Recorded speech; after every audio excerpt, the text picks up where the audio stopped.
Hello everyone, এখন আমি তোমাদের সঙ্গে ভারতের বাণিজ্য এবং অর্থনীতি সম্পর্কে আলোচনা করব। তো দেখো, ভারতের বাণিজ্য অতীতকাল থেকে বর্তমানকাল পর্যন্ত যে পরিবর্তন এবং তার সঙ্গে সঙ্গে বর্তমানে যে নীতি এবং ওয়ার্ল্ড ট্রেড অর্গানাইজেশন যে আছে, এগুলো সবই আমি তোমাদের সঙ্গে আলোচনা করব বাণিজ্য এবং অর্থনীতি সম্পর্কে। তো তোমরা একটু মন দিয়ে এটা একটু দেখো অনেকটাই জিনিসটা ক্লিয়ার হয়ে যাবে। তাহলে দেখো, বাণিজ্য এবং অর্থনীতি সম্পর্কে ধারণা ক্লিয়ার করতে গেলে প্রথমে আমাদের যেটা জানতে হবে সেটা হচ্ছে যে বাণিজ্য কাকে বলে। ভারতের বাণিজ্য ইতিহাস সম্পর্কে আমাদেরকে জানতে হবে। তাহলে বাণিজ্য কোন জিনিসটাকে বলছে প্রয়োজনীয় দ্রব্য এবং পরিষেবার অভাব মোচন এবং মুনাফা অর্জনের উদ্দেশ্যে। তাহলে একদিকে তোমার প্রয়োজনীয় হতে হবে, 2 নাম্বার হচ্ছে তোমার অভাব মোচন হতে হবে এবং মুনাফা অর্জন। এই তিনটে হচ্ছে প্রাথমিক ক্রাইটেরিয়া বাণিজ্যের উদ্দেশ্যে। ক্ষুদ্র, মাঝারি অথবা বৃহৎ আকারে স্থানীয়, দেশীয় ও বৈদেশিক বাজারে যে কোনো পণ্য দ্রব্যের বিনিময়, লেনদেন, আমদানি রপ্তানি এবং সেই সংক্রান্ত পরিষেবার আনুষঙ্গিক কাজকর্মকে তোমার বাণিজ্য বলা হয়। অর্থাৎ আমদানি রপ্তানির সঙ্গে সঙ্গে আনুষঙ্গিক যে কাজকর্মগুলো আছে সেগুলো সবকেই কিন্তু একসঙ্গে বাণিজ্য বলা হয়। এবার দেখো, বাণিজ্য তোমার আমাদের ভারতে বাণিজ্যের ইতিহাসটা কী? সুপ্রাচীন কালে বিনিময় প্রথার মাধ্যমে, অর্থাৎ সরাসরি দ্রব্য বা পরিষেবার আদান প্রদানের মাধ্যমে ভারতে কিন্তু বাণিজ্য চলতো। পরবর্তীকালে বাণিজ্যে মুদ্রার প্রচলন শুরু হয়। অর্থাৎ প্রথমে তোমার বিনিময় প্রথা চলতো, তারপরে তোমার কড়ি, বর্গা এই সমস্তগুলো আসে, তারপরে তোমার মুদ্রা আসে, যেটা বর্তমানে আমাদের বিনিময়ের সবথেকে সহজ একটা মাধ্যম। অতীত থেকে বর্তমান সময় পর্যন্ত ভারতের বাণিজ্যের ইতিহাস এবং বিকাশকে কয়েকটি ভাগে আলোচনা করা হয়। প্রথম হচ্ছে প্রাচীন যুগ, অর্থাৎ খ্রিস্টাব্দ থেকে আমাদের খ্রিস্টপূর্বাব্দ থেকে খ্রিস্টাব্দ পর্যন্ত, অর্থাৎ যখন তোমার ওই সভ্যতার সূচনা হয়। অর্থাৎ দেখো, এই যে দেখো আমাদের এখানে যে ম্যাপটা দেখতে পাচ্ছ, এখানে তোমার এই যে 4টে তোমার গুরুত্বপূর্ণ নদী, একটা হচ্ছে নীল, একটা হচ্ছে তোমার টাইগ্রিস ইউফ্রেটিস, একটা হচ্ছে তোমার সিন্ধু এবং একটা হচ্ছে তোমার চীনের ইয়াংসেকিয়াং নদী। এই 4টে নদীর উপরে বেশ করেই কিন্তু বিশেষত এই পশ্চিম এশিয়াতে কিন্তু সভ্যতাগুলোর বিকাশ লাভ করে। বুঝতে পেরেছো? এই 4টে সভ্যতার মধ্যে 3টে সভ্যতায় পশ্চিম এশিয়ায় বিকাশ লাভ করে, আর একটা সভ্যতা তোমার মিশরীয় সভ্যতা, যেটা দক্ষিণ আফ্রিকার আফ্রিকার নীল নদের উপরে তোমার বিকাশ লাভ করে। তাহলে দেখো, এখানে এই যে সব থেকে প্রাচীন যে সভ্যতা সেটা সিন্ধু সভ্যতা। এটা কিন্তু সিন্ধু নদের উপরে তোমার বিকাশ লাভ করে। আর তারপরে তোমার মেসোপটেমিয়া সভ্যতা, যেটা টাইগ্রিস ইউফ্রেটিস নদীর উপরে বিকাশ লাভ করে, যেটা তোমার ইরাক, ইরান, এই সৌদি আরব, এই সমস্ত জায়গাতে তোমার এটা বিস্তৃত। আর চীন সভ্যতা, যেটা তোমার এখানে আছে, অর্থাৎ ইয়াংসেকিয়াং নদীর উপরে। আর নীল নদ, যেটা তোমার যেখানে সব থেকে উন্নত সভ্যতা মিশরীয় সভ্যতা, যেখানে চাকার আবিষ্কার হয়, তারপরে তোমার নগর সভ্যতার বিকাশ হয়। এইগুলো কিন্তু এই সভ্যতা থেকে বিকাশ লাভ করে। তাহলে এই জায়গা থেকে সভ্যতা বিকাশ লাভ করার পরে এখানে আবার দুটো ধর্মের উৎপত্তি হয়। একটা হচ্ছে তোমার খ্রিস্টান ধর্ম, যেটা ইসরায়েলে উৎপত্তি হয়, এটা পশ্চিম এশিয়ার এই জায়গাতে। এবং মক্কা, যেখান থেকে মুসলিম ধর্মের উৎপত্তি হয়। এর মুসলিম ধর্মটা এইদিকে বিকাশ লাভ করে, এবং তোমার খ্রিস্টান ধর্ম যেটা, সেটা ইউরোপ মহাদেশের দিকে এবং এইদিকে তোমার বিকাশ লাভ করতে শুরু করে। এবং বৌদ্ধ ধর্ম যেটা বিকাশ হয় সেটা হয় নেপালে। এবং তোমার জৈন ধর্ম, যেটা তোমার বিহারে উৎপত্তি লাভ করে। এবং তোমার যে পাহাড়ি অঞ্চলে যেগুলো আছে সেগুলো বেশিরভাগ কিন্তু বৌদ্ধ ধর্মতেই বিশ্বাসী। এই যে চীন, এগুলো সবই কিন্তু। তাহলে দেখো, এখান থেকে তোমার খ্রিস্টানরা যে ইউরোপ মহাদেশে বিকাশ লাভ করে, এখান থেকে তারা ভারতে ব্যবসা বাণিজ্য করার জন্য জলপথকে আবিষ্কার করার পথে তারা আমেরিকা আবিষ্কার করলো। উত্তর আমেরিকা, দক্ষিণ আমেরিকা, অস্ট্রেলিয়া, এগুলো সবই কিন্তু ইউরোপীয়রা আবিষ্কার করেছিল। তাহলে দেখো, এই যে তোমার সভ্যতার বিকাশ, এগুলো সবই কিন্তু হয়েছিল খ্রিস্টপূর্বাব্দে। বুঝতে পেরেছো? তো যখনই খ্রিস্টান, অর্থাৎ যীশু খ্রিস্টের জন্ম হয় এই ইসরায়েল বলে এই জায়গাতে, তারপর থেকে কিন্তু তোমার খ্রিস্টাব্দটা শুরু হয়। অর্থাৎ খ্রিস্টের জন্মের আগে ছিল খ্রিস্টাব্দ, খ্রিস্টপূর্বাব্দ, এবং এখন হচ্ছে তোমার খ্রিস্টাব্দ। তাহলে এটাই বলছে যে প্রায় 2500 থেকে 1500 খ্রিস্টপূর্বাব্দ ভারতে সিন্ধু সভ্যতার সময়কালে। তাহলে সিন্ধু সভ্যতা ছিল আমাদের ভারতীয়দের সভ্যতা, ঠিক আছে? এবং মেসোপটেমিয়া, মিশর প্রভৃতি অঞ্চলগুলির মধ্যে। তাহলে আমি তোমাদের সভ্যতাটা আমি তোমাদের এখানে দেখালাম। তাহলে এটা হচ্ছে মিশরীয় সভ্যতা, এটা মেসোপটেমিয়া সভ্যতা, এটা হচ্ছে তোমার সিন্ধু সভ্যতা বা ভারতীয় সভ্যতা। তাহলে প্রাচীনকাল থেকে কি হতো, এই সিন্ধু সভ্যতা বা ভারতীয় সভ্যতা থেকে কিন্তু তোমার এই যে মেসোপটেমিয়া সভ্যতা, তারপর মিশরীয় সভ্যতা, এই সমস্ত সভ্যতাগুলোর সঙ্গে কিন্তু তোমার বাণিজ্যটা কিন্তু চলতো। ওই জিনিসটাই তোমার এখানে বলা হয়েছে। সিন্ধু সভ্যতার সময়কালে মেসোপটেমিয়া, মিশর প্রভৃতি অঞ্চলগুলির সাথে মাটির জিনিসপত্র। তাহলে দেখো, আমাদের কিন্তু ভারতের মাটির জিনিসপত্রটা কিন্তু অতীতকাল থেকেই বিখ্যাত। বস্ত্র, ধাতু তৈরি জিনিসপত্র, কৃষিজ পণ্য ইত্যাদির বাণিজ্য কিন্তু হতো। এরপরে কি হলো, মৌর্য এবং গুপ্ত যুগ। এই যুগে কী হলো, স্থলভাগের বিভিন্ন অঞ্চলের মধ্য দিয়ে বাণিজ্য পথ তৈরি করা হয়েছিল। এগুলি দিয়ে মধ্যপ্রাচ্যের বস্ত্র, মশলা, রত্ন ইত্যাদি রপ্তানি হতো। অর্থাৎ এখনও পর্যন্ত কিন্তু তখন জলপথটা আবিষ্কার হয়নি। জলপথটা কারা আবিষ্কার করলো? ইউরোপীয়রা বা ইংরেজরা কিন্তু জলপথে কিন্তু ভারতে তোমার প্রবেশ করে কলকাতা বন্দরের মধ্য দিয়ে, ঠিক আছে। এবং তোমার তারা এই ভারতকে আবিষ্কার করতে গিয়ে উত্তর আমেরিকা আবিষ্কার করে, দক্ষিণ আমেরিকা আবিষ্কার করে, অস্ট্রেলিয়া আবিষ্কার করে, ঠিক আছে। তাহলে দক্ষিণ ভারতের চোল সাম্রাজ্যকালে, অর্থাৎ দক্ষিণ ভারতের যে চোল সাম্রাজ্যকালে সমুদ্র পথে দক্ষিণ পূর্ব এশিয়ার সঙ্গে বাণিজ্য চলতো। তাহলে এখানে দক্ষিণ ভারতে কিন্তু এই যে অল্প জায়গার মধ্যে দিয়ে কিন্তু এই সমস্ত দক্ষিণ পূর্ব এশিয়ার সঙ্গে কিন্তু সমুদ্র পথে তোমার বাণিজ্য কিন্তু চলতো। এবারে মধ্যযুগ যেটা এলো, ও যে 1200 খ্রিস্টাব্দ থেকে 1800 খ্রিস্টাব্দ পর্যন্ত, এখানে কি হলো যে মধ্যযুগের প্রথম থেকে ইসলামিক শাসনকালে, দেখো ইসলামিক শাসনকাল অর্থাৎ ইসলাম ধর্ম উৎপত্তি লাভ করলো এই তোমার মেসোপটেমিয়া সভ্যতার এই জায়গাতে, ঠিক আছে। তারা তোমার কি করলো, আফ্রিকা এবং এই দিকে ভারতের দিকে কিন্তু তারা তাদের প্রভাব বিস্তার করতে শুরু করলো। আর খ্রিস্টান ধর্মটা কি করলো, এই ইউরোপের দিকে প্রভাব বিস্তার করতে শুরু করলো। বুঝতে পেরেছো? এই দুটো ধর্ম কিন্তু সব থেকে বেশি বিকাশ লাভ করে। এবার কি হলো, ধরো ব্রিটিশ ইসলামিক শাসনকালে তাহলে ইসলামরা কি করলো, এই হরপ্পা মহেঞ্জোদারো সভ্যতা বা সিন্ধু সভ্যতা যেখানে আছে এখানে তাদের বিকাশ লাভ করলো এবং শাসনকাল শুরু করলো। সিল্ক রুট দিয়ে উত্তর ভারতের সঙ্গে এশিয়া মহাদেশের দেশগুলির বাণিজ্য চলতো। অর্থাৎ এই উত্তর ভারতে যেখানে তোমার হিমালয় পার্বত্য অঞ্চল আছে, এখানে একটা রুট সিল্ক রুট, পার্বত্য অঞ্চলের মধ্য দিয়ে যে রুট আবিষ্কার হয় সেটাকে সিল্ক রুট বলা হয়। এখনও পর্যন্ত আমাদের সিকিমে একটা সিল্ক রুট বলে একটা পর্যটন তোমার রুট কিন্তু আছে। তো সেই রুট দিয়ে তোমার কি হতো, মধ্য এশিয়া, অর্থাৎ এটা তো এশিয়া মহাদেশ, এই মধ্য এশিয়ার দেশগুলির সঙ্গে কিন্তু তারা বাণিজ্য চালাতো। এরপর মোঘল শাসনকালে, তাহলে ইসলাম শাসনকালের পরে কি হলো, মোঘল শাসনকালে ভারতীয় বস্ত্র, মশলা, কৃষিজ পণ্য আন্তর্জাতিক বাজারে বিশেষত ইউরোপে বিক্রয় করা হতো। তাহলে এইখান থেকে তারা কি করতো, এই ইউরোপে কিন্তু তারা বিক্রয় করতো। বুঝতে পেরেছো? তখন কিন্তু ইউরোপীয়রা জানতো, মানে স্থলপথটা কিন্তু জানতো, কিন্তু তারা জলপথ আবিষ্কার করতে গিয়েই কিন্তু জলপথ দিয়ে ভারতে আসার পথ আবিষ্কার করতে গিয়ে তারা আমেরিকা, অস্ট্রেলিয়া এগুলো আবিষ্কার করে। এরপর দেখো ব্রিটিশ শাসনকাল, তাহলে ব্রিটিশরা এবারে জলপথ আবিষ্কার করে আমাদের ভারতে চলে এলো। এখানে কি হলো, তোমার 1800 খ্রিস্টাব্দ থেকে 1947 খ্রিস্টাব্দ পর্যন্ত যে ব্রিটিশ শাসনকালে ভারত ইউরোপের দেশগুলিতে কাঁচামালের প্রধান রপ্তানিকারক দেশ হিসাবে পরিণত হয়। তার কারণটা কি বলতো, ব্রিটিশরা যখন ভারতে প্রথম আসে তখন কিন্তু তারা ভারত থেকে ওই বিভিন্ন রকম কুটির শিল্পজাত দ্রব্য যেগুলো তোমার ভারতে উৎপন্ন হতো সেগুলো কিন্তু তারা করতো, মানে কুটির শিল্পজাত সামগ্রীগুলো যেমন রেশম, বস্ত্র, সুতি প্রভৃতি ব্রিটেন সহ ইউরোপের দেশগুলিতে এবং ভারতের প্রতিবেশী দেশগুলিতে তারা রপ্তানি করতো। বুঝতে পারছো? প্রথম দিকে। কিন্তু যখনই তোমার শিল্প বিপ্লব শুরু হলো 1780-র এই দিকে, তখন কি হলো, তারা ইংল্যান্ডে বস্ত্র শিল্প পূর্ণ বিকাশ যখন ঘটে তখন ইংরেজ সরকার সুকৌশলে ভারতের প্রাচীন শিল্পগুলিকে ধ্বংস করে দিল এবং এই দেশকে মূলত কাঁচামাল রপ্তানিকারক দেশে পরিণত করলো। ঠিক আছে? ইংরেজ বণিকরা তখন ভারত থেকে নানা প্রকার কাঁচামাল ব্রিটেনে নিয়ে গিয়ে শিল্পজাত করতো এবং ব্রিটেনে প্রস্তুত শিল্পজাত পণ্য ভারতে এনে বেশি দামে বিক্রি করে মুনাফা লাভ করতো। তবে সেই সময় দেশবাসীদের ক্রয় ক্ষমতা কম ছিল বলে ভারতে আমদানি থেকে রপ্তানি কিন্তু বেশি ছিল। এভাবে ভারতের উদ্বৃত্ত অর্থে ব্রিটেনে ইংরেজদের কোষাগার ভর্তি হতো। এই ছিল ভারতের স্টার্লিং ব্যালেন্স। এরপর কি হলো, স্বাধীনোত্তর। 1947 সালে আমাদের দেশ স্বাধীন হয়ে গেল।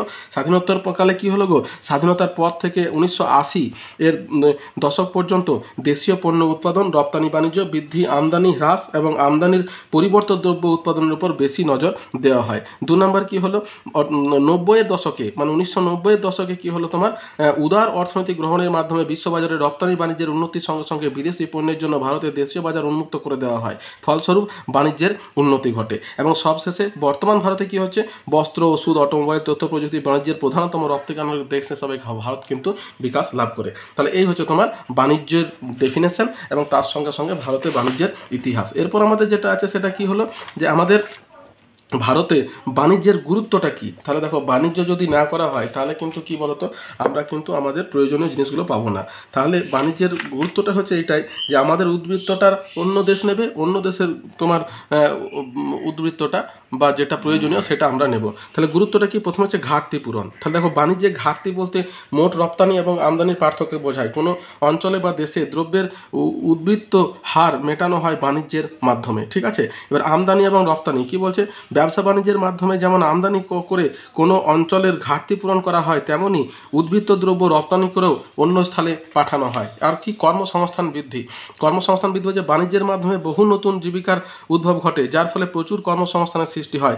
বাণিজ্যের পরিমাণ বৃদ্ধি পেলে সেই অঞ্চলে বেকারত্ব হ্রাস পায়, সেই সঙ্গে জাতীয় আয়ের পরিমাণ বৃদ্ধি পায়। তারপর দেখো কৃষি, শিল্প এবং পরিবহন ব্যবস্থার উন্নতি। বলছে বাণিজ্যের মাধ্যমে কৃষিজাত এবং শিল্পজাত পণ্যের ক্রয় বিক্রয়ের ফলে উভয় প্রকার অর্থনীতিরই উন্নতি ঘটে। আবার কৃষি এবং শিল্পজাত পণ্যের বাজারজাতকরণের সুবাদে পরিবহন ব্যবস্থারও উন্নতি ঘটে। তারপর দেখো উন্নয়নের সূচক বৃদ্ধি।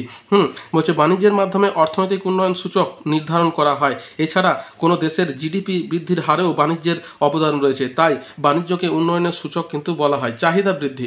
যে বর্তমানে বাণিজ্যের ব্যাপ্তি পৃথিবীব্যাপী হওয়ায় দেশীয় এবং বিদেশের বিভিন্ন দ্রব্যের চাহিদা বৃদ্ধি পায়। তাই একজন ভারতীয় যেমন বিদেশের কোনো পণ্য ঘরে বসে ক্রয় করতে পারে, তেমনই একজন বিদেশি নিজ দেশ থেকে ঘরে বসেই ভারতীয় পণ্য ক্রয় করতে পারে। এবার দেখো স্বনির্ভরতা বৃদ্ধি। বলছে বাণিজ্যের মাধ্যমে ছোট ছোট দেশীয় উদ্যোগে পণ্য উৎপাদন বিক্রয়ের সুযোগ পায়, তাই কোনো দেশের বা অঞ্চলের স্বনির্ভরতা তোমার বৃদ্ধি পায়। তবে রাজস্ব বৃদ্ধি এবং অর্থনৈতিক অগ্রগতি। বলছে আমদানি এবং রপ্তানি দ্রব্যের উপর কর চাপিয়ে ভারত সরকার রাজস্ব উপার্জন করে, তাই বাণিজ্য যত বৃদ্ধি পায় রাজস্ব আদায় তত বাড়বে এবং দেশের উন্নয়নমূলক কাজে বিনিয়োগ বাড়বে। ফলস্বরূপ দেশের অর্থনৈতিক প্রগতি ত্বরান্বিত হবে। নতুন দ্রব্যের উদ্ভাবন বৃদ্ধি। বলছে বাণিজ্যের পরিমাণ যত বাড়বে বাজারে দ্রব্যের বিক্রয় তত বাড়বে, ফলে দ্রব্য উৎপাদন সংস্থা আরও উন্নত মানের দ্রব্য উৎপাদনের প্রচেষ্টা করবে। ফলস্বরূপ নতুন নতুন দ্রব্যাদির উদ্ভাবন বাড়বে। এরপর দেখো কূটনৈতিক সম্পর্কের উন্নতি। কোনো দেশের সঙ্গে কোনো সম্পদের অভাব থাকলে এবং সেই অভাব পূরণ যদি ভারতের রপ্তানির উপর নির্ভর হয়, তবে ভারতের সঙ্গে সেই দেশের কূটনৈতিক সম্পর্ক অবশ্যই ভালো হবে। তারপর দেখো জীবনযাত্রার মান। বলছে বাণিজ্যের হার বৃদ্ধি পেলে ভোগ্য পণ্যের চাহিদা বাড়ে, অন্যদিকে অধিক চাহিদা মেটানোর উদ্দেশ্যে উৎপাদন এবং নতুন উদ্ভাবন বাড়ানোর জন্য প্রচুর কর্মসংস্থান ঘটে, যার ফলে মাথাপিছু আয় এবং ক্রয় ক্ষমতা উভয়ই বাড়ে। পরিণামে উৎপাদন এবং বাণিজ্য আরও বৃদ্ধি পায়। তাহলে এই হলো তোমার আমাদের ভারতের বাণিজ্যের গুরুত্ব। এরপর দেখো ভিত্তিগুলি কী কী। আমাদের ভারতে যে বাণিজ্যগুলো হচ্ছে সেগুলো কোন কোন ভিত্তির ওপরে তোমার নির্ভর করছে। প্রথম ভিত্তি যেটা, সেটা কি, যে কাঁচামাল এবং উৎপাদিত পণ্যের বাজারজাতকরণ। বলছে বাণিজ্যের মাধ্যমে ভারতে উৎপাদিত কৃষিজ এবং খনিজ সম্পদ দেশের অভ্যন্তরে এবং বিদেশের বাজারে বিক্রয়ের জন্য আসে। এর সঙ্গে এই সমস্ত দ্রব্যাদির প্রক্রিয়াকরণের মাধ্যমে উৎপাদিত শিল্পজাত পণ্য ও বাজারে বিক্রয়ের জন্য আসে। তারপর ধরো চাহিদা এবং যোগানের মধ্যে সামঞ্জস্য। বলছে ভারত একটি জনবহুল দেশ, তাই স্বাভাবিকভাবে কৃষি এবং শিল্পজাত পণ্যের ব্যাপক চাহিদা রয়েছে। আবার ভারতে প্রচুর তোমার কৃষি এবং শিল্পজাত দ্রব্যের উৎপাদন ঘটে, ফলে এই সমস্ত দেশীয় উদ্যোগে বাণিজ্যের মাধ্যমে উৎপাদিত পণ্য কিংবা কৃষিজাত পণ্য বাজারে পৌঁছায়, যা বাজারে চাহিদা এবং যোগানের তোমার সমতা রক্ষা পায়। তারপর মুনাফা কেন্দ্রিকতা থেকে ক্রেতা কেন্দ্রিকতা পরিবর্তন। বলছে ভারতবর্ষে বাণিজ্য প্রথম দিকে প্রধানত মুনাফা কেন্দ্রিক ছিল, বর্তমানে একাধিক উৎপাদকের আবির্ভাব ঘটায় এবং বাজারে দ্রব্যের চাহিদা বৃদ্ধির সঙ্গে সঙ্গে দ্রব্যের গুণমানকেও বিবেচনা করা হয় বলে মুনাফা কেন্দ্রিকতা থেকে বাণিজ্য ক্রমশ ক্রেতা কেন্দ্রিকতায় পরিণত হয়েছে। সরকারি নিয়ন্ত্রণ। বলছে ভারতে বাণিজ্যের উপর সরকারি নিয়ন্ত্রণ অনেক বেশি। 90-এর দশকের পূর্বে ভারতে আমদানি পরিবর্ততার নীতি গ্রহণের মাধ্যমে দেশীয় বাজারে বিদেশ থেকে আমদানি করা পণ্যের পরিবর্তে দেশীয় পণ্যের বিক্রয়ের উপর গুরুত্ব দেওয়া হতো। কিন্তু 90-এর দশকে উদারীকরণ অর্থনীতি গ্রহণের পর ভারতীয় বাজারকে সকলের জন্য উন্মুক্ত করে দেওয়া হয়। আবার সরকার দেশীয় পণ্যে কম শুল্ক এবং বিদেশি পণ্যের উপর অধিক শুল্ক আরোপ করে বাজারকে নিয়ন্ত্রণ করে। তারপর দেখো কৃষিজ এবং খনিজ দ্রব্যের রপ্তানি নির্ভরতা। বলছে যে ভারতবর্ষে রপ্তানি বাণিজ্যের অধিকাংশই কৃষিজ এবং খনিজ দ্রব্য তোমার থেকে আসে। ভারত কফি, চা, পাটজাত দ্রব্য, তারপরে কার্পাস, মৎস্য এবং মৎস্যজাত দ্রব্য, আকরিক লোহা, বক্সাইড, ম্যাঙ্গানিজ এবং কয়লা সহ বিভিন্ন খনিজ দ্রব্য রপ্তানি করে থাকে। শিল্পজাত দ্রব্যের রপ্তানি। বলছে ভারত অন্যান্য দেশের তুলনায় খুবই কম শিল্পজাত দ্রব্য রপ্তানি করে। ভারত উৎপাদিত শিল্পদ্রব্যের মধ্যে সবচেয়ে বেশি চিনি, রাসায়নিক, ইলেকট্রনিক দ্রব্য, বস্ত্র, ওষুধ, লৌহ ইস্পাত, চামড়া, গহনা এবং অন্যান্য ইঞ্জিনিয়ারিং দ্রব্য রপ্তানি করে থাকে। খনিজ তেলের অধিক আমদানি। ভারতে উৎপাদিত খনিজ তেলের পরিমাণ চাহিদার তুলনায় অনেক কম, তাই মোট দেশীয় চাহিদার অধিকাংশ খনিজ তেলই ভারত আমদানি করে থাকে। এরপর দেখো রপ্তানির তুলনায় আমদানির পরিমাণ অধিক। ভারতে রপ্তানি বাণিজ্যের তুলনায় অধিক আমদানি হয়, ফলে প্রতি বছরই বাণিজ্য ব্যালেন্সে ভর্তুকি লক্ষ্য করা যায়। ইকোনমিক সার্ভে 2024-এর প্রকাশিত রিপোর্ট অনুযায়ী 2023-24 অর্থবর্ষে মোট রপ্তানির পরিমাণ ছিল $776.68 বিলিয়ন মার্কিন ডলার। সেখানে আমদানির পরিমাণ ছিল 854.80 বিলিয়ন মার্কিন ডলার, অর্থাৎ ভারতে বাণিজ্যিক ব্যালেন্সের ঘাটতির পরিমাণ 78.12 বিলিয়ন মার্কিন ডলার। তাহলে এই হচ্ছে তোমার ভারতের অর্থনীতির বাণিজ্যের ভিত্তি। এরপর দেখো বাণিজ্যের শ্রেণীগুলি সম্পর্কে আলোচনা করো। আমাদের যে বাণিজ্যগুলো করা হয় সেই বাণিজ্যগুলোকে কিন্তু তোমার কতগুলো ভাগে আমরা ভাগ করে আলোচনা করতে পারি, সেই ভাগগুলো কী কী। তাহলে দেখো প্রথমে ব্যক্তি অনুসারে কিন্তু তোমার দুটো ভাগে ভাগ করছে, একটা হচ্ছে অভ্যন্তরীণ বাণিজ্য বা অন্তর্দেশীয় বাণিজ্য, একটা বৈদেশিক বাণিজ্য বা আন্তর্জাতিক বাণিজ্য। এটা কিন্তু সব থেকে বেশি তোমার জানতে হবে। এরপর প্রকৃতি বা চরিত্রের দিক থেকে বলছে পণ্য বাণিজ্য এবং সেবা বাণিজ্য। মাধ্যমের ভিত্তিতে স্থলপথ বাণিজ্য, জলপথ বাণিজ্য, আকাশপথ বাণিজ্য এবং ডিজিটাল বাণিজ্য বা ই কমার্স। ঠিক আছে, এবার দেখো অভ্যন্তরীণ বাণিজ্য কোনটাকে বলছে। অভ্যন্তরীণ বাণিজ্য বলছে একটি দেশের মধ্যে এক অঞ্চল থেকে অন্য অঞ্চলের বাণিজ্যকে অভ্যন্তরীণ বাণিজ্য বলছে। এটি পুনরায় দুই প্রকার, একটা খুচরো বাণিজ্য এবং পাইকারি বাণিজ্য। খুচরা বাণিজ্য কোনটাকে বলছে, সরাসরি ভোক্তাদের কাছে খুচরো বিক্রেতারা পণ্য বা পরিষেবা প্রদান করলে তাকে খুচরো বাণিজ্য বলে। পাইকারি বাণিজ্য বলছে উৎপাদনকারী সংস্থার বিপণন মাধ্যমে খুচরো ব্যবসায়ীদের কাছে পৌঁছানোর বাণিজ্যকে পাইকারি বাণিজ্য বলে। এবার আন্তর্জাতিক বাণিজ্যটা কি বলছে, দেশের সীমানার গণ্ডি ছাড়িয়ে দুই বা ততোধিক দেশের মধ্যে পণ্য ও পরিষেবার লেনদেনকে আন্তর্জাতিক বা বৈদেশিক বাণিজ্য বলে। এটি পুনরায় তিন প্রকার, কি কি বলছে, আমদানি বাণিজ্য, রপ্তানি বাণিজ্য এবং পুনঃরপ্তানি বাণিজ্য। আমদানি বাণিজ্য কোনটাকে বলছে, পণ্য দেশ থেকে অন্য দেশ থেকে পণ্য বা পরিষেবা নেওয়াকে আমদানি বাণিজ্য বলছে। রপ্তানি, দেশে উৎপাদিত পণ্য বা পরিষেবা অন্য দেশে পাঠানোকে রপ্তানি বাণিজ্য বলছে। পুনঃরপ্তানি বাণিজ্য বলছে আমদানিকৃত পণ্য বা পরিষেবা পুনরায় অন্য কোনো দেশে রপ্তানি করা হলে তাকে পুনঃরপ্তানি বাণিজ্য বলা হয়। এবার পণ্য বাণিজ্য কোনটাকে বলছে, দেখো পণ্য বাণিজ্য হচ্ছে বিভিন্ন জিনিস বা ভৌত পণ্য যেমন পোশাক, খাদ্যদ্রব্য ইত্যাদির ক্রয় বিক্রয়কে পণ্য বাণিজ্য বলছে। সেবা বাণিজ্য হচ্ছে বিভিন্ন পরিষেবা যেমন বিমা, ব্যাংকিং, তথ্য প্রযুক্তি, পর্যটন, পরিবহন ইত্যাদি হচ্ছে তোমার সেবা বাণিজ্য। ডিজিটাল বাণিজ্য কোনটাকে বলছে, অনলাইনে অর্থাৎ ইন্টারনেটের মাধ্যমে কম্পিউটার, মোবাইল দ্বারা পণ্য এবং পরিষেবার ক্রয় বিক্রয়কে তোমার ই কমার্স বা ডিজিটাল বাণিজ্য বলা হয়। এটা কিন্তু খুব বেশি হারে কিন্তু আমাদের ভারতবর্ষে এখন বাড়ছে। ঠিক আছে, তো যাই হোক শ্রেণীগুলো আলোচনা করা হলো। এবার দেখো অর্থনীতি কি, বাণিজ্যের সঙ্গে এর সম্পর্কটা কী। তাহলে অর্থনীতি, আমাদের বাণিজ্যের মূল উদ্দেশ্য হচ্ছে তোমার অর্থনীতিটাকে উন্নত করা। ঠিক আছে, তার সঙ্গে সঙ্গে চাহিদাটা তো অবশ্যই গুরুত্বপূর্ণ।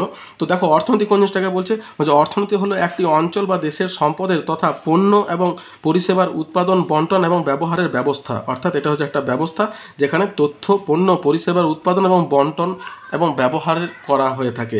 এটি সরকার, ব্যক্তি, বাজার সহ সকল প্রতিষ্ঠান ও কার্যকলাপকে অন্তর্ভুক্ত করে যা সম্পদ সৃষ্টির জন্য কাজ করে। এটা দুটি শাখা, একটা মাইক্রো ইকোনমিক্স আর ম্যাক্রো ইকোনমিক্স। মাইক্রো মানে ছোট, ম্যাক্রো মানে বড়। মাইক্রোতে কি হয়, এতে ব্যক্তিগত এবং ক্ষুদ্র স্তরের অর্থনৈতিক কাজকর্ম আলোচনা করা হয়। আর ম্যাক্রোতে কি হয়, এতে সামগ্রিক অর্থনীতি যেমন দেশীয় উৎপাদন, কর্মসংস্থান, মুদ্রাস্ফীতি, জাতীয় আয় ইত্যাদি বিশ্লেষণ করা হয়। এবার দেখো বাণিজ্য এবং অর্থনীতির মধ্যে সম্পর্কটা কি বলছে। বাণিজ্য এবং অর্থনীতি একে অপরের সাথে গভীরভাবে সম্পর্কযুক্ত বা পরস্পর পরিপূরক। অর্থনীতির মূল ভিত্তিগুলোর মধ্যে রয়েছে উৎপাদন, বিতরণ, বিনিয়োগ এবং ভোগ। অন্যদিকে বাণিজ্যের দ্বারা পণ্য এবং সেবার বিনিময় ঘটে। এভাবে বাণিজ্য এবং অর্থনীতি একত্রে একটা দেশের আর্থিক ভিত্তিকে তোমার সুসংহত করতে সহায়তা করে এবং দেশ এবং সমাজের সামগ্রিক অগ্রগতি নিশ্চিত করে। বাণিজ্যের ভিত্তি কি, এক নম্বর হচ্ছে দেশীয় এবং আন্তর্জাতিক বা বিশ্ববাজারে পণ্য এবং সেবার আদান প্রদান এবং অর্থনীতির প্রসার। দুই নম্বর হচ্ছে নগদ অর্থ, ক্রেডিট, ডিজিটাল লেনদেন বা অন্য কোনো পণ্য বা পরিষেবার বিনিময়ে বাণিজ্য সম্পন্ন হয়। তিন নম্বর দেশের সরকারি বাণিজ্য নীতি যেমন শুল্ক নীতি, আমদানি রপ্তানি নীতি প্রভৃতি বাণিজ্যকে প্রভাবিত করে। চার হচ্ছে উন্নত পরিকাঠামো অর্থাৎ পরিবহন, যোগাযোগ ব্যবস্থা, গুদামজাতকরণ প্রভৃতি বাণিজ্যের জন্য আদর্শ। আর পাঁচ কি, বাজারে প্রতিযোগিতা থাকা দরকার যা পণ্যের এত উৎকর্ষতা এবং ভোক্তার ন্যায্য মূল্যের পণ্য পরিষেবা প্রাপ্তির সহায়ক হয়। এবার দেখো অর্থনীতির ভিত্তি কি আছে বলছে, অর্থনৈতিক কার্যক্রমের মূল ভিত্তি হলো সম্পদ যা প্রাকৃতিক সম্পদ এবং মানব সম্পদ বা পুঁজি সম্পদকে অন্তর্ভুক্ত করে। দুই হচ্ছে বাজারে চাহিদা এবং যোগানের মধ্যে ভারসাম্য বজায় রাখা অর্থনৈতিক স্থিতিশীলতার জন্য গুরুত্বপূর্ণ। তিন হচ্ছে পণ্য বা পরিষেবার বাজার কাঠামো এবং প্রতিযোগিতার উপরে নির্ভর করে মূল্য নির্ধারিত হয়। চার হচ্ছে মুদ্রা ব্যবস্থা এবং ব্যাংকিং ব্যবস্থা অর্থনৈতিক চালিকা শক্তির স্বরূপ।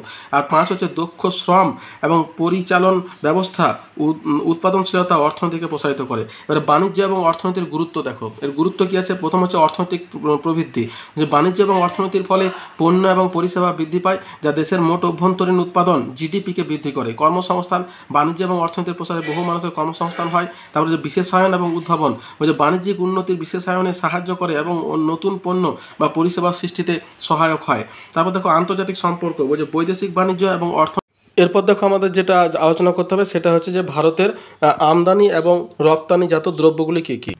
তাহলে দেখো ভারতের আমদানিজাত দ্রব্যগুলো কী কী আছে, বলছে যন্ত্রপাতি, পেট্রোলিয়ামজাত দ্রব্য, ইলেকট্রনিক দ্রব্যাদি, সার, নিউজ প্রিন্ট, সোনা, রূপা, মুক্তা, মূল্যবান পাথর, ওষুধ, নানা প্রকার রাসায়নিক, ভোজ্য তেল প্রভৃতি। এগুলো কিন্তু আমাদের ভারত আমদানি করে থাকে বিদেশ থেকে। আর রপ্তানি দ্রব্য কী কী আছে, ইঞ্জিনিয়ারিং, রাসায়নিক, পেট্রোলিয়ামজাত দ্রব্যাদি, বস্ত্রাদি, রত্নালঙ্কার, লৌহ আকরিক, কৃষিজাত পণ্য যেমন চা, কফি, চাল, কাজু বাদাম, মশলাপাতি, মাছ, এছাড়া চর্ম এবং চর্মজাত দ্রব্য, তারপরে ইলেকট্রনিক্স এবং কম্পিউটার দ্রব্যাদি, হস্তশিল্পজাত পণ্য, কার্পেট ইত্যাদিও রপ্তানি করা হয়। এবার দেখো তোমার ভারতের এটা গেল তোমার আমদানি এবং রপ্তানিকারক দ্রব্যগুলি সম্পর্কে আলোচনা হলো। এরপর দেখো যেটা আছে সেটা হচ্ছে বর্তমানে ভারতে উদার বাণিজ্য নীতি কী।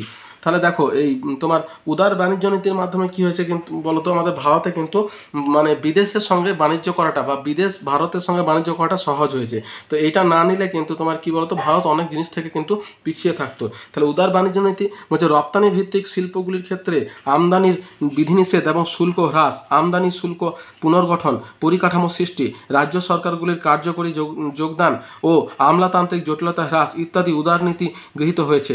মূলধনী দ্রব্যাদি, কাঁচামাল, যন্ত্রাংশ ইত্যাদি আমদানির ক্ষেত্রে পরিমাণগত শুল্ক সংক্রান্ত বিধিনিষেধ শিথিল করা হয়েছে। বাণিজ্যের নীতির মূল লক্ষ্য বহির্বাণিজ্যের ক্ষেত্রে স্বাধীনতা প্রদান, লাইসেন্স প্রদান, পরিমাণগত বিধিনিষেধ এবং অন্যান্য নিয়মকানুন শিথিল করার দ্বারাই এই স্বাধীনতা অর্জিত হবে বলে মনে করা হয়েছে। এর সুফলও ফলতে শুরু করেছে, বহির্বাণিজ্যের পরিমাণ প্রতি বছর বিপুল পরিমাণে কিন্তু বৃদ্ধি পাচ্ছে। তাহলে এই হচ্ছে তোমার বাণিজ্যের উদার নীতি। এরপর দেখো যেটা আছে সেটা বলছি যে ঘাটতি বাণিজ্য কি। দেখো ঘাটতি বাণিজ্য কোনটাকে বলছে বলো তো, যখন তোমার রপ্তানির থেকে আমদানিটা বেড়ে যাবে তখন সেটাকে বলছে ঘাটতি বাণিজ্য। এটা হচ্ছে সহজ কথা।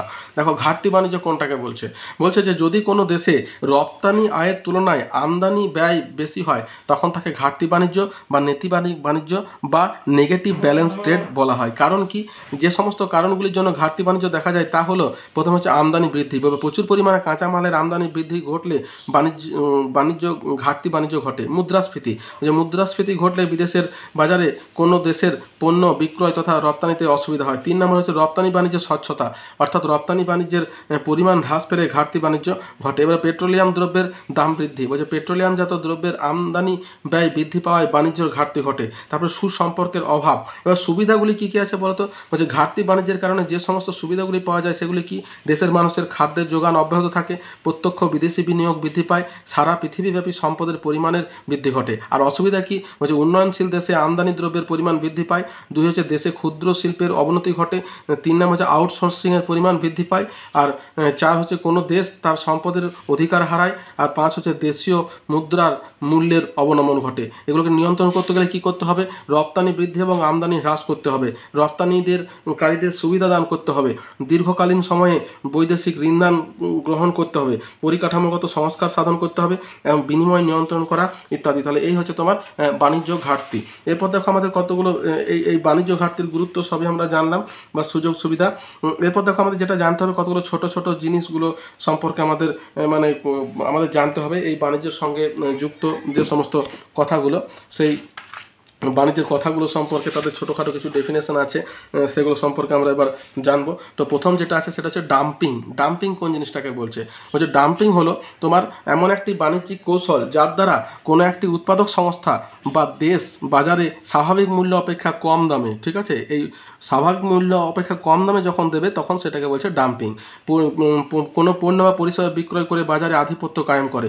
ইতিবাচক দিক কি, ভোক্তারা অল্প দামে পণ্য এবং পরিষেবা পায়। আর 2 বাজারে প্রতিযোগিতা বৃদ্ধি পায়। আর নেতিবাচক কি, স্থানীয় উৎপাদক সংস্থা প্রতিযোগিতায় টিকে থাকতে পারে না, দীর্ঘমেয়াদী বাজার দখলের পর দাম বাড়িয়ে দেয় সংস্থাগুলি। আর 3 নম্বর কি, বাণিজ্য বিরোধ দেখা দেয়। হ্যাঁ, বহু দেশ ডাম্পিং প্রতিরোধে অ্যান্টি ডাম্পিং শুল্ক আরোপ করে থাকে। মুদ্রাস্ফীতি কোন জিনিসটাকে বলছে, সময়ের সঙ্গে জিনিসপত্রের দাম বাড়লেও মুদ্রার মূল্য কমে যায়, সেই পরিস্থিতিকে মুদ্রাস্ফীতি বলা হয়। মন্দা কোন জিনিসটাকে বলে, অর্থনৈতিক মন্দা, অর্থনৈতিক বৃদ্ধির হার কমে যাওয়া এবং উৎপাদন এবং কর্মসংস্থান কমে যাওয়ার মতো অবস্থাকে অর্থনৈতিক মন্দা বলা হয়। এরপর জিডিপি কোনটাকে বলে, বা গ্রস ডোমেস্টিক প্রোডাক্ট, কোনো নির্দিষ্ট সময়ের মধ্যে একটি দেশের সকল উৎপাদিত পণ্য এবং পরিষেবার সম্মিলিত মূল্যকে জিডিপি বলা হয়। AOA এর ফুল ফর্ম হচ্ছে এগ্রিমেন্ট অন এগ্রিকালচার। বাজেট ঘাটতি কোনটাকে বলছে? সরকারের আয় অপেক্ষা ব্যয় বেশি হলে তাকে বাজেট ঘাটতি বলা হয়। এরপর দেখো আচ্ছা কি রাজস্ব কোনটাকে বলে? রেভিনিউ, যে কথাটা আমরা শুনে থাকি, সরকারের বিভিন্ন পণ্য এবং পরিষেবা ক্রয় বিক্রয়ের উপর কর আরোপ করে আয় করাকেই তোমার রাজস্ব বা রেভিনিউ বলা হয়। তারপর শিল্পায়ন কোনটাকে বলছে? দেশে কৃষি বা প্রাথমিক অর্থনৈতিক কার্যকলাপ নির্ভর অর্থনীতি থেকে শিল্প এবং উৎপাদন ভিত্তিক অর্থনীতিতে পরিবর্তনের প্রচেষ্টাকে শিল্পায়ন বলা হয়। অর্থনৈতিক উদারনীতি কোনটাকে বলছে? অর্থনীতিকে বেসরকারীকরণ এবং বৈদেশিক বিনিয়োগের জন্য উন্মুক্ত করার প্রক্রিয়াকে উদারীকরণ বলা হয়। রপ্তানি কাকে বলে? এক্সপোর্ট অন্য দেশে উৎপাদিত পণ্য বা পরিষেবা বিক্রয় করাকে রপ্তানি বলে। আমদানি অন্য দেশ থেকে উৎপাদিত পণ্য পরিষেবা ক্রয় করাকে আমদানি বলা হয়। মুক্ত বাণিজ্য কোনটাকে বলছে? কোনো শুল্ক বা বাধা ছাড়াই দেশগুলির পণ্য বা পরিষেবার আদান প্রদানকে মুক্ত বাণিজ্য বলা হয়। ট্যারিফ কোনটাকে বলছে? আমদানি রপ্তানির উপর আরোপিত করকে শুল্ক বা ট্যারিফ বলা হয়। বাণিজ্য ঘাটতি কোনটাকে বলছে? যখন কোনো দেশের সামগ্রিক রপ্তানি অপেক্ষা আমদানি বেশি হয় তাকে বাণিজ্যিক ঘাটতি বলা হয়। বৈদেশিক বিনিয়োগ কোনো দেশ বা দেশীয় সংস্থা যখন অন্য কোনো দেশ ব্যবসা বা প্রকল্পে বিনিয়োগ করে তাকে বৈদেশিক বিনিয়োগ বলা হয়। প্রত্যক্ষ বৈদেশিক বিনিয়োগ বা FDI, ফরেন ডাইরেক্ট ইনভেস্টমেন্ট, কোনো বিদেশি ব্যক্তি বা সংস্থা অন্য দেশের কোনো ব্যবসা বা শিল্পে সরাসরি বিনিয়োগ করলে তাকে FDI বলা হয়। মুদ্রা বাজার কাকে বলে? যেখানে বিভিন্ন দেশের মুদ্রার কেনাবেচা করা হয় তাকে মুদ্রা বাজার বলে। ফরেন রিজার্ভ কি? ফরেন রিজার্ভ হলে এমন একটি দেশের কেন্দ্রীয় ব্যাংকের হাতে থাকা বৈদেশিক মুদ্রা, স্বর্ণ, বিদেশে বিনিয়োগ, আন্তর্জাতিক মুদ্রা ভান্ডার, বিশেষ ড্রয়িং রাইটস এর সমন্বয় যা ওই দেশের অর্থনৈতিক স্থিতিশীলতা এবং বৈদেশিক লেনদেন বজায় রাখতে ব্যবহৃত হয়। ভারত বর্তমানে পৃথিবীর চতুর্থ, এটা পঞ্চম আছে, এটা হবে চতুর্থ বৃহত্তম অর্থনৈতিক দেশ এবং ক্রয় ক্ষমতা অনুযায়ী তৃতীয় বৃহত্তম দেশ। তাহলে এই হচ্ছে তোমার ছোট ছোট কিছু প্রশ্নের উত্তর। এরপরে দেখো আমাদের যেটা জানতে হবে সেটা হচ্ছে কি গ্যাট কি। তাহলে দেখো গ্যাট সম্পর্কে আমাদের একটু ধারণা ক্লিয়ার করতে হবে। এটা হচ্ছে একটা সংস্থা যেটা তোমার বিভিন্ন দেশের মধ্যে সম্পর্ককে বজায় রাখে, বাণিজ্যের সম্পর্কটাকে। তো গ্যাটটা আগে ছিল, এখন WTO হয়েছে। তো WTOটা জানবো, কিন্তু গ্যাটটা না জানলে WTOটা কিন্তু অনেকটা বুঝতে অসুবিধা হবে। তো গ্যাটটা কি? দ্বিতীয় বিশ্বযুদ্ধ পরবর্তী সময়ে, তাহলে দেখো প্রথম বিশ্বযুদ্ধ হলো, দ্বিতীয় বিশ্বযুদ্ধ হলো, সমস্ত দেশ কিন্তু মোটামুটি সমান পর্যায়ে চলে এলো। এবং তারপরে কি হলো যে বিশ্ব বাণিজ্য সহজ করার উদ্দেশ্যে পশ্চিমী দেশসমূহ সম্মিলিতভাবে 1947 সালে গ্যাট বা general agreement on trade and tariff স্থাপন করে। 1995 সালে WTO স্থাপনের আগে পর্যন্ত গ্যাটের উত্তরসূরি হিসাবে বাণিজ্য সংস্থা রূপে এটি কিন্তু কাজ করেছে। 1986 থেকে 1994 সাল পর্যন্ত উরুগুয়ে রাউন্ড আলোচনা দ্বারা এর বিস্তৃতি ঘটে। পরিমার্জনা এবং বিলুপ্তির মাধ্যমে WTO আত্মপ্রকাশ করে। তাহলে এই গ্যাটের পরিবর্তে কিন্তু WTOটা তোমার গঠন করা হয়। এটা তোমার হয়েছিল তোমার উরুগুয়েতে, ঠিক আছে। আর WTO যেটা আছে এবারে সেটা সম্পর্কে আমরা জানবো। তাহলে দেখো আন্তর্জাতিক বাণিজ্যে WTO এর ভূমিকা লেখো। তাহলে WTO এর ভূমিকা এবার আমরা জানবো। দেখো বর্তমান সমগ্র পৃথিবীর ব্যবসা বাণিজ্য পরিচালনা করার মূল চালিকা শক্তি হলো বিশ্ব বাণিজ্য সংস্থা বা WTO। 166 দেশ বর্তমানে WTO এর সদস্য। বিশ্ব বাণিজ্যের 98% এই সংস্থার ছাতার তলায় ঘটে থাকে। WTO-তে সর্বশেষ যোগদানকারী সদস্য দেশ হলো পূর্ব তিমুর। 30 অগস্ট 2024 গঠন। 1 জানুয়ারি 1995 বিশ্ব বাণিজ্য সংস্থা বা WTO আত্মপ্রকাশ করে। এটি গ্যাট এর উত্তরসূরি হিসাবে গঠিত। 1986 থেকে 1994 সালের উরুগুয়ে রাউন্ডের দীর্ঘ আলোচনার মাধ্যমে WTO স্থাপনার চূড়ান্ত সিদ্ধান্ত নেওয়া হয়। WTO এবং ভারত। ভারত 1995 সালে অর্থাৎ প্রতিষ্ঠা লগ্ন থেকেই WTO এর সক্রিয় সদস্য। এই জন্য WTO এর ইতিবাচক দিক এবং নেতিবাচক দিক দুই ধরনের প্রভাবই আমাদের দেশের উপরে কিন্তু পড়ে থাকে। ইতিবাচক দিক বা পজিটিভ দিক কি? বিগত দশকে ভারত বিপুল পরিমাণে কৃষিজাত দ্রব্য রপ্তানি করেছে। ভারত কৃষি সমৃদ্ধ দেশ এবং এদেশে কৃষক সম্প্রদায়ে অর্থনীতি এতে কিছুটা সুদৃঢ় হয়েছে। 2 কি? ভারত সরাসরি কৃষিজাত দ্রব্য ছাড়াও কৃষিজ ভিত্তিক শিল্পজাত রপ্তানিতেও প্রথম সারিতে চলে এসেছে। 3 নম্বর কি? ভারত বস্ত্র রপ্তানিতে এই মুহূর্তে বিশ্বের শীর্ষস্থানীয় দেশগুলির একটি। এছাড়া ঔষধপত্র ও বিভিন্ন দেশে রপ্তানি করে থাকে। করোনা মহামারীর ভ্যাকসিন ভারত পৃথিবীর বিভিন্ন দেশে সরবরাহ করেছে। নেতিবাচক দিক কি? উন্নত দেশসমূহের সঙ্গে প্রতিযোগিতা, বিশেষত কৃষি ভর্তুকি এবং বাণিজ্য নীতি অনেক সময় ভারতীয় কৃষি এবং ক্ষুদ্র শিল্পের বিপক্ষে গিয়েছে। 2 নম্বর কি? ডিজিটাল বাণিজ্য সংক্রান্ত আলোচনা করছে। ভারতে ই-কমার্স ক্ষেত্রে এর প্রভাব পড়তে পারে। তারপর দেখো ট্রিপস চুক্তিতে পেটেন্ট নীতির জন্য উদ্ভাবনের রয়্যালটি বাবদ একটি অর্থ প্রদান করতে হয়, ফলে কিছু জিনিসপত্রের দাম কিন্তু বেড়েছে। আর কি, তারপর TRIMS চুক্তির ফলে স্বদেশি বিনিয়োগ এবং বিদেশি বিনিয়োগের মধ্যে বৈষম্য তুলে দেওয়ার ফলে দেশীয় অর্থনীতি অনেক ক্ষেত্রে চ্যালেঞ্জের সম্মুখীন হয়েছে। এবার ধর WTO এর ভিত্তিগুলি কী কী বলছে, প্রথম হচ্ছে বাণিজ্য উদারীকরণ। বলছে WTO এর উদ্দেশ্য হলো সকল সদস্য রাষ্ট্রগুলির মধ্যে শুল্ক, কোটা এবং অন্যান্য বাণিজ্য সংক্রান্ত বাধা হ্রাসের দ্বারা মুক্ত বিশ্ববাজার গড়ে তোলা। 2 নম্বর কি, বৈষম্যহীন নীতি। বলছে WTO এর সদস্য রাষ্ট্রগুলি একে অপরের সমান সুযোগ সুবিধা প্রদান করবে, অর্থাৎ ব্যবসায়িক অংশীদারদের মধ্যে কোনো বৈষম্য থাকতে পারবে না। তারপর দেখো বিরোধ নিষ্পত্তি। বলছে WTO সদস্য দেশগুলির মধ্যে বাণিজ্যিক বিরোধ দেখা দিলে তার নির্দিষ্ট সময় অনুসরণ করে নিষ্পত্তি তোমার করতে হবে এবং একটি নিরাপদ বাণিজ্যের পরিবেশ নিশ্চিত করতে হবে। স্বচ্ছতা, বলছে প্রতিটি সদস্য দেশকে তাদের বাণিজ্য নীতি সম্পর্কে স্বচ্ছতা বজায় রাখতে হবে এবং গৃহীত আইন ব্যবস্থা WTO-কে আবহিত করতে হবে। তারপর দেখো প্রতিযোগিতামূলক বাণিজ্য। বলছে WTO প্রতিযোগিতামূলক এবং ন্যায্য বাণিজ্য নিশ্চিত করে, নিষিদ্ধ ভর্তুকি এবং ডাম্পিং এবং একচেটিয়া বাজার নিয়ন্ত্রণে পদক্ষেপ নেয়।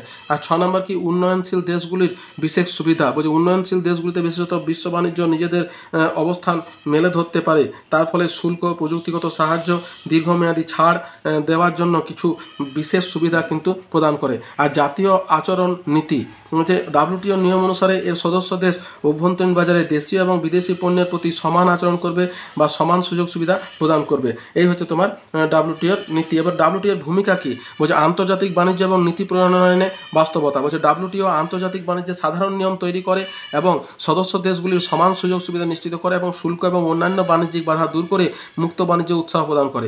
বিরোধের মীমাংসা, সদস্য রাষ্ট্রগুলির মধ্যে বাণিজ্য সংক্রান্ত বিরোধ দেখা দিলে WTO নিরপেক্ষভাবে মীমাংসার জন্য তৈরি করেছে।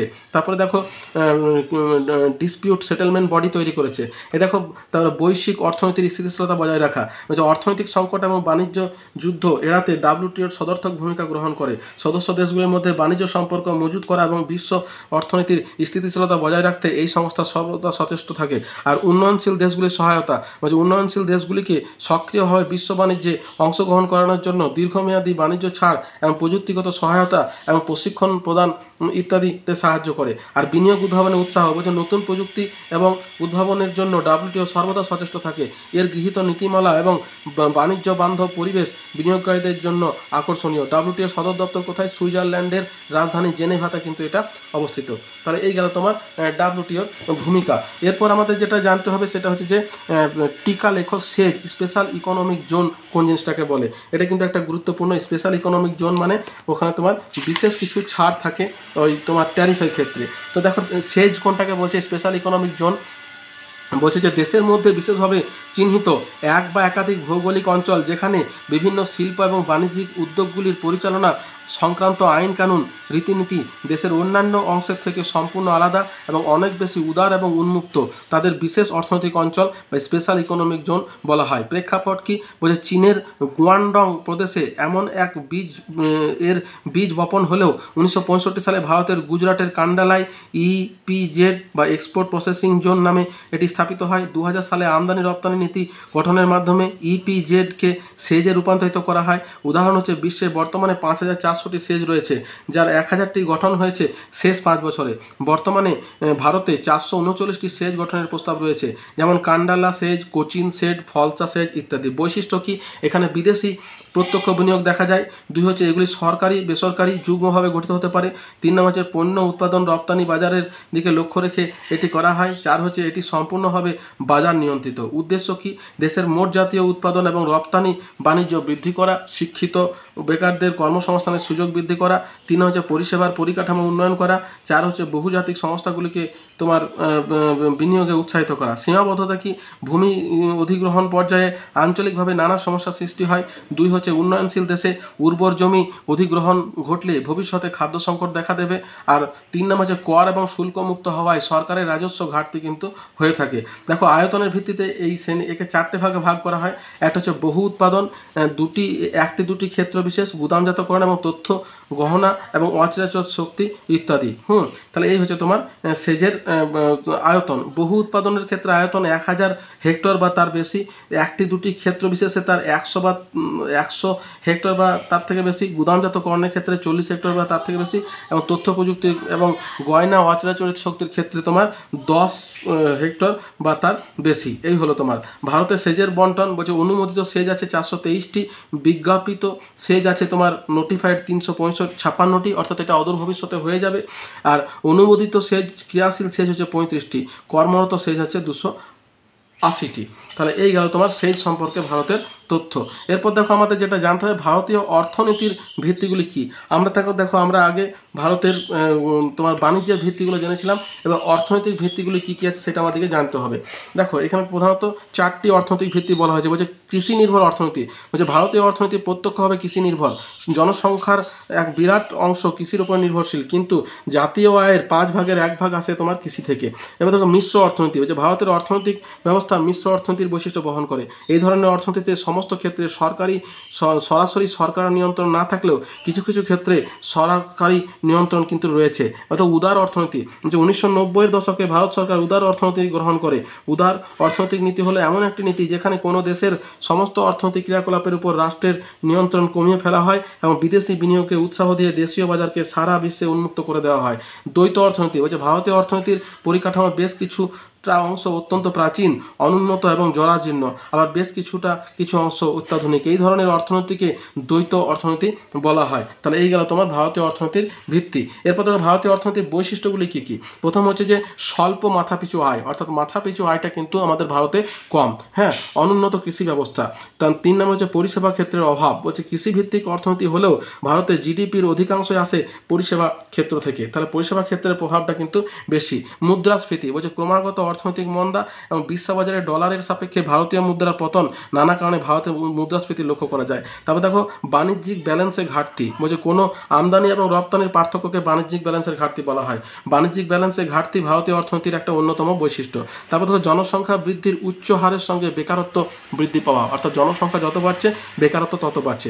দারিদ্রতা একটা সমস্যা। বলছে দেশের 1/3 লোক জীবন ধারণের জন্য ন্যূনতম প্রয়োজনীয় ভোগ ব্যয়টুকু সংকুলান করতে পারে না। ভারতের মোট জনসংখ্যার একটা বড় অংশ দারিদ্র্যসীমার নিচে বসবাস করে। নীতি আয়োগ প্রকাশিত তথ্য অনুযায়ী 2022-23 অর্থবর্ষে ভারতের বহুমাত্রিক দারিদ্র্যতার হার ছিল 11.28%। তারপরে আয় এবং সম্পদ বন্টনে বৈষম্য, অর্থাৎ সবাই কিন্তু সমান পরিমাণে আয় করে না এবং সম্পদের বন্টনও সমান নয়। তারপর দেখো লিঙ্গভিত্তিক বেকারত্বের উচ্চ হার। বলছে ভারতের বেকারত্ব হলো অন্যতম প্রধান সমস্যা। ভারতের বেকার এবং অর্ধ বেকারের সংখ্যা বিশাল এবং তা ক্রমবর্ধমান। এর মূল কারণ হলো দ্রুত জনসংখ্যা বৃদ্ধি, শিল্পের অগ্রগতি মন্থরতা, গ্রামীণ এবং কুটির শিল্পের অবলুপ্তি, বিদ্যুৎ সংকট প্রভৃতি। এবার দেখো মানবিক মূলধনের নিম্নমান। মানে কোনো দেশের অর্থনীতির মূল ভিত্তি হলো সে দেশের মানব সম্পদ। বৃহত্তম জনবহুল দেশ হওয়ায় ভারতে মানব সম্পদের অভাব নেই, কিন্তু প্রথাগত এবং কারিগরি শিক্ষার অভাব, সামাজিক কুসংস্কার, স্বাস্থ্য পরিষেবার অভাব ইত্যাদি দক্ষ এবং উন্নত মানব সম্পদ গড়ে ওঠার ক্ষেত্রে অন্তরায় হয়ে দাঁড়িয়েছে। এবং তারপরে দেখা আছে সবশেষে জিডিপি বৃদ্ধির হার স্বল্প। বলছে বিশ্ব জিডিপি র্যাঙ্কিং 2024 তালিকা অনুসারে ভারত বিশ্বের 5ম বৃহত্তম অর্থনৈতিক দেশ, কিন্তু বর্তমানে 2025 অনুযায়ী কিন্তু এটা ভারতের 4র্থ বৃহত্তম অর্থনৈতিক দেশ। হলেও ভারতের জিডিপি বৃদ্ধির হার অত্যন্ত ধীর। 2023-24 অর্থবর্ষে ভারতের জিডিপি বৃদ্ধির হার ছিল 8.2%। ঠিক আছে, তাহলে এই হচ্ছে তোমার ভারতের অর্থনীতির বৈশিষ্ট্য। এবার দেখো ভারতের তোমার জিডিপির ধারণা, অর্থাৎ আমাদের ভারতের যে জিডিপি গ্রস ডোমেস্টিক প্রোডাক্ট আছে, এটার ধারণাটা আমাদের একটু ক্লিয়ার রাখতে হবে। বলছে যে গ্রস ডোমেস্টিক প্রোডাক্ট বা স্থূল অভ্যন্তরীণ উৎপাদন বলতে একটি নির্দিষ্ট বছরে একটি দেশে উৎপাদিত সমস্ত পণ্য এবং পরিষেবার অর্থনৈতিক মূল্যকে বোঝায়। কোনো দেশের অর্থনৈতিক প্রসার পরিমাপ করা হয় সেই দেশের মোট অভ্যন্তরীণ উৎপাদন জিডিপি বৃদ্ধির হারের দ্বারা। উচ্চ জিডিপি হার নির্দেশ করে দেশটি আর্থিকভাবে শক্তিশালী এবং স্থিতিশীল হারে বৃদ্ধি পাচ্ছে। জিডিপির তোমার নিয়ন্ত্রণের সূত্রটি হচ্ছে তোমার y=c+1+g+m, y= হচ্ছে এখানে জিডিপি। ঠিক আছে, সি হচ্ছে মোট ভোগের পরিমাণ, এখানে হচ্ছে তোমার মোট ভোগের পরিমাণ। এরপর আইটার মানে কি মোট বিনিময়ের পরিমাণ, জিটা হচ্ছে তোমার কর্মচারীদের মজুরি, পরিকাঠামো উন্নয়নের সরকারি খরচের পরিমাপ, এবং x-m হচ্ছে মোট রপ্তানি এবং আমদানির মধ্যে পার্থক্য। ঠিক আছে, এক্সপোর্ট এবং ইম্পোর্ট। এই প্রেক্ষাপটে ওয়াই দেশীয় পণ্যের উৎপাদনের প্রতিনিধিত্ব করে। ঠিক আছে, এবার সাম্প্রতিক ভারতের জিডিপি কি আছে, বলছে বিশ্ব জিডিপি র্যাঙ্কিং 2024 তালিকা অনুসারে ভারত বিশ্বের 5ম বৃহত্তম অর্থনৈতিক দেশ, কিন্তু 2025 অনুযায়ী এটা হচ্ছে 4র্থ বৃহত্তম অর্থনৈতিক দেশ। জাপানকে পিছনে ফেলে সামনে এসেছে ভারত। হ্যাঁ, তালিকায় প্রথমে রয়েছে মার্কিন যুক্তরাষ্ট্র, দ্বিতীয় স্থানে চীন, তৃতীয় স্থানে জাপান এবং চতুর্থ স্থানে আছে তোমার জার্মানি। 1 বিলিয়নের বেশি জনসংখ্যার দ্বারা 2023-24 সালে 173.82 লক্ষ কোটির প্রকৃত জিডিপির সঙ্গে ভারত বিশ্বের সর্বোচ্চ জনসংখ্যা ভিত্তিক অর্থনীতির মধ্যে রয়েছে। তাহলে এই গেল তোমার জিডিপি সম্পর্কে ভারতের একটা ধারণা। এরপর দেখো কি আছে, ভারতের অর্থনৈতিক ভবিষ্যৎ সম্পর্কে আলোচনা করো। অর্থাৎ ভবিষ্যৎ সম্ভাবনা কীরকম ভারতের, বলছে ভারতের অর্থনৈতিক ভবিষ্যৎ সম্ভাবনা প্রসঙ্গে বিশ্ব ব্যাংকের অনুমান 2024-25 অর্থবর্ষে অর্থনৈতিক বৃদ্ধির হার অব্যাহত থাকবে এবং তবে কৃষি উৎপাদন এবং ব্যক্তিগত খরচ বৃদ্ধির জন্য জিডিপি এর হার 7% পৌঁছাবে। 2024 এর কেন্দ্রীয় বাজেটে অর্থনৈতিক উন্নয়নের লক্ষ্যে নিম্নলিখিত পরিকল্পনাগুলি গ্রহণ করা হয়েছে। 1 নম্বর কি, পরবর্তী দশকে জিডিপি বৃদ্ধির হার প্রতি বছর 8% রাখতে হবে এবং 2047 সালের মধ্যে ভারতকে 19 ট্রিলিয়ন মার্কিন ডলার অর্থনীতিতে পরিণত করতে হবে। 2 নম্বর কি, 2030 সালের মধ্যে 90 মিলিয়ন এবং 2047 সালের মধ্যে 600 মিলিয়ন কর্মসংস্থান তৈরি করতে হবে। আর 3 নম্বর, জনসাধারণকে প্রযুক্তিগত প্রশিক্ষণ দান বা আপস্কিলিং, জলবায়ুগত সমস্যাগুলি সমাধানে বিনিয়োগ বৃদ্ধি করতে হবে। তাহলে এই হচ্ছে তোমার ভারতের বাণিজ্য এবং অর্থনীতি সম্পর্কে মোটামুটি ধারণা। দেখো, যদি আমার ভিডিওটা তোমাদের ভালো লেগে থাকে তাহলে একটা লাইক দিও, বন্ধুদের সঙ্গে শেয়ার করো আর চ্যানেলটা সাবস্ক্রাইব করে রাখো। আর যদি কোনো প্রশ্ন থাকে আমার কমেন্ট বক্সে কমেন্ট করো, আমি তোমাদের প্রশ্নের উত্তর দেওয়ার চেষ্টা করবো। তাহলে এতদূর পর্যন্তই, দেখা হচ্ছে পরের ভিডিওতে। ধন্যবাদ।